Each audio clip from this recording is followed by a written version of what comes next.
Salut chers tous, je vous espère bien portant et je sais que vous êtes très nombreux en train de suivre votre chaîne GM Concept et moi-même votre frère GM, je suis là pour faire des analyses concrètes en ce qui concerne les choses qui enflamment la toile en République démocratique du Congo.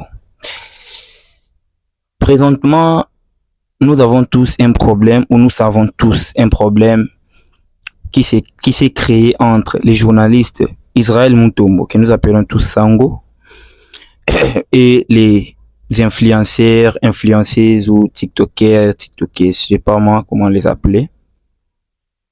Et le problème c'est juste posé parce que M. Israël Mutombo avait fait des analyses en ce qui concerne la vie que ces gens mènent sur les réseaux sociaux et leur vie réelle, ou les parallélismes entre la vie qu'ils mènent sur les réseaux sociaux et leur vie réelle. Et puis, il les avait dit d'aller montrer leur maison. Et je pense que ces propos avaient vraiment dérangé pas mal de nos TikTokers et TikTokaises. Et aujourd'hui, c'est là enflammé la toile. Ils ont créé aussi l'union pour combattre le journaliste Israël Mutombo. Mais moi, aujourd'hui, en tant qu'intellectuel, je dois essayer un peu d'être bref et pragmatique concernant ces sujets. Et je vais aussi essayer d'apporter quelque chose, analyser et proposer d'autres solutions à cette jeunesse qui est actuellement en perdition, je peux dire. Parce que je viens d'ailleurs de rédiger un livre, La jeunesse congolaise en perdition, dont je vais publier bientôt. Et la majorité des choses écrites à l'intérieur de ces livres, c'est ce qui se passe maintenant. Voilà pourquoi j'avais vraiment voulu ne pas fermer ma gueule pour aussi apporter un plus en ce qui concerne ces sujets. Je ne suis ni pour les uns, ni pour les autres, mais je vais vraiment faire des analyses réaliste, comme je venais de le dire en amont. Moi, je pense que M. Israël Mutombo n'a pas du tout tort par rapport à ce qu'il a fait comme analyse ou par rapport à ce qu'il a dit. Si aujourd'hui notre jeunesse se comporte comme on se comporte aujourd'hui, c'est juste à cause des personnes que nous appelons influenceurs et influenceuses. Vous allez voir que tout jeune aujourd'hui sur les réseaux sociaux est à la quête d'identité. Nous sommes en train de nous métamorphoser dans des identités qui ne sont vraiment pas nôtres réellement. Nous vivons très mal. Quand je dis très mal, ça nous est même difficile de trouver un job à 200, 250 ou 300 dollars à Kinshasa. La vie est tellement chère. Mais sur les réseaux sociaux, tu auras l'impression que nous ne vivons pas dans un pays pauvre. Aujourd'hui, la RDC est dans les top 10 des pays pauvres. Bon, je ne sais pas si un pays peut être pauvre et avoir un peuple riche ou une population riche. Je pense que c'est vraiment difficile de trouver un bon contenu dans un mauvais contenant. Je pense que c'est un peu difficile. Et voilà pourquoi moi aussi aujourd'hui, je vais essayer un peu d'analyser et puis mettre un peu les points sur les i en ce qui concerne ces débats qui tirent à balles réelles entre les journalistes Sango et les influenceurs. Pour les propos de Sango, moi je lui donne raison à plus de 75%. Pourquoi? Parce que aujourd'hui, vous-même, vous allez vous rendre compte que cette jeunesse est vraiment en perdition.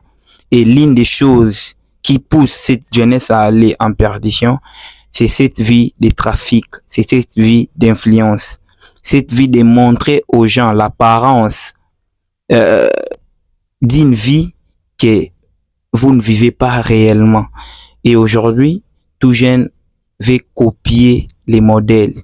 Maintenant, quand tu copies quelqu'un qui est un mauvais modèle ou quelqu'un qui vit dans l'idéalisme au lieu de vivre dans le réalisme, toi aussi, tu vas te nuire. La question dont je me pose à chaque fois est juste de savoir pourquoi nos influenceurs et influenceuses ne nous montrent pas ce qu'ils font pour arriver là où ils sont. Pourquoi ils ne nous montrent pas comment est-ce que nous devons aussi, nous jeunes, procéder pour ne pas rester pauvres et nous émerger comme eux. Comment ils ne nous montrent pas les jobs qu'ils font et comment est-ce qu'ils font pour avoir ou se procurer beaucoup d'argent, voyager de temps à autre, fréquenter des restaurants luxueux et autres choses. Pourquoi ils ne nous montrent pas cela? Donc moi je pense que si on essaye d'analyser ensemble, nous aurons des possibilités ou des réponses dans cette question. Soit ils font des choses qui ne sont pas légales et qui leur permettent de mener cette vie, soit la vie qu'ils nous montrent n'est pas leur vie réelle, comme Sango avait dit récemment ici, opération d'Akisanda Kunayo, et jusqu'à présent, nous ne voyons personne. Si j'essaie un peu de mettre ma gueule en ce qui concerne cette guerre qui tire à balles réelles, c'est juste à cause de notre jeunesse. Voilà pourquoi j'ai même rédigé un livre pour cette jeunesse. Jeune, il ne faut pas suivre ou copier toute chose que tu vois. Ne copie pas toute chose que tu vois. La majorité des choses que nous copions sur les réseaux sociaux, ce sont des choses irréelles. Aujourd'hui, les jeunes ont du mal à entrer dans l'entrepreneuriat parce qu'ils veulent économiser, se procurer des téléphones coûteux. Et tu vas te rendre compte que nous sommes dans un pays pauvre, mais 90% des jeunes dans notre pays utilisent les iPhones de plus de $200. Je dis bien 90%. Mais si tu pars là où il dort, tu auras peut-être pitié de la personne. Moi, je pense que nous devons vraiment fournir les efforts de devenir des riches en lieu et place d'apparaître des riches. Avoir la prétention et la présomption d'être riche alors qu'on ne l'est pas, je pense que c'est se mettre en retard en ce qui concerne la vie réelle. Donc, nous devons avoir nos objectifs, c'est fixer des objectifs dans notre pays qui est pauvre. Trouver d'abord un job qui peut te donner même 200 ou $300 de salaire, c'est difficile. Quand tu en trouves, tu dois te méfier d'autres influences, surtout les influences des réseaux sociaux. Tu dois te méfier de la quête d'identité sur les réseaux sociaux ou te métamorphoser à une personne que tu n'es pas réellement pour impressionner les autres, mais tu dois te focaliser comment faire pour établir des projets à long terme et entrer dans le monde entrepreneurial.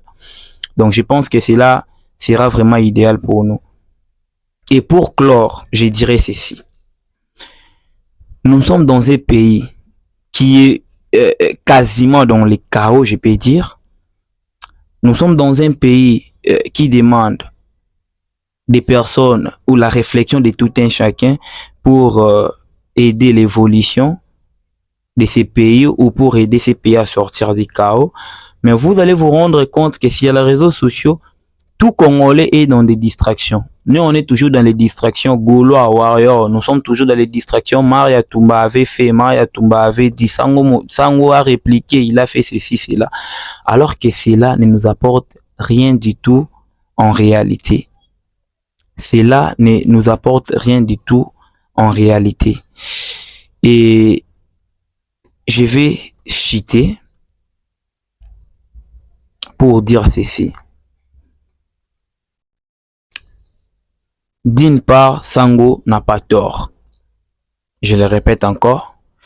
Parce que ce que Sango a dit peut aider d'autres jeunes à ouvrir les yeux et à comprendre que les personnes que nous prenons comme modèle ne vivent pas comme nous les pensons. Peut-être nous envions sur les réseaux sociaux des personnes qui ont une vie médiocre que les nôtres. Nous envions sur les réseaux sociaux des personnes qui mènent une vie médiocre que les nôtres. Jeunes, sois conscient, nous sommes dans un pays pauvre. Nous pensons comment est-ce que nous pouvons relever ces défis. L'avenir de ces pays nous appartient. Et aujourd'hui, tout jeune perd espoir, tout jeune est devenu danseur sur TikTok sans pour autant savoir que cela pouvait lui rattraper demain. Ces pays a besoin de nous. Si les dirigeants qui sont actuellement en place n'arrivent pas à faire quelque chose de bon, nous de notre côté, si nous nous conscientisons dès maintenant, sachez-les très bien que demain, nous pouvons faire quelque chose de bon et aider ces pays à émerger. J'ai dit et je vous remercie. Je remercie tout le monde qui a suivi mon intervention. S'il y a des critiques, mettez-les en commentaire. S'il y a des conseils, vous pouvez aussi les mettre en commentaire parce que nous voulons vraiment émerger ensemble pour un Congo fort et uni. Ciao.